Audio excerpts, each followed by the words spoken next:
Good morning mga lods. Bali, yan, pinadadampingan ko na tong sa loob para manibil na namin yung lupa.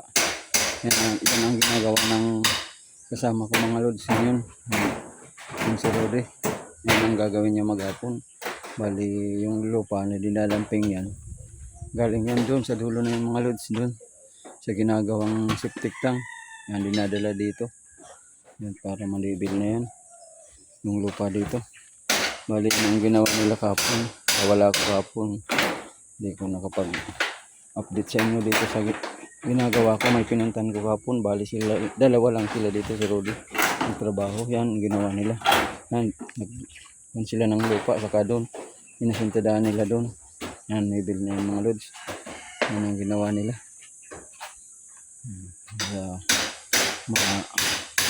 Mag-bill na namin yung lupa, pala pupluringin na namin. Bali yung mga lods, yung yero dyan, pinaalis ko na.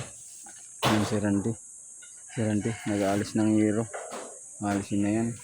Kasi bububungan ko na ito mga lods, mag-i-steel process na ako. Yan, i-deliver na kasi yung steel process ngayon, pinakarga na daw, papuntan dito yung steel process. Yan ang gagawin ko mga lods. At gagawin ko dito steel process ng load, bali tubular ang gagawin ko.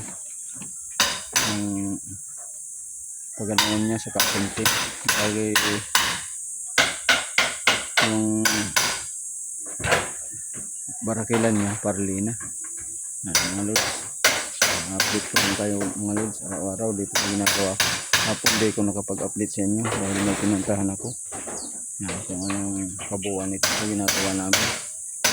Mag-extension kasi kami dito, nagtulungan ng baboy.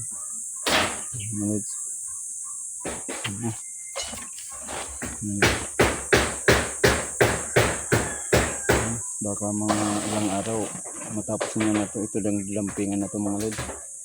Matapos na ni Rudy.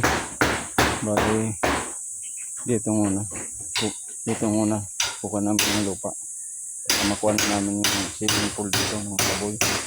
Swimming pool, unahin namin dito, napupluringin dito. 80 kasi dito, 80 yung swimming pool, 80 lilitan namin kunti kasi sa kabila 1 meter lang yung swimming pool doon mga lods.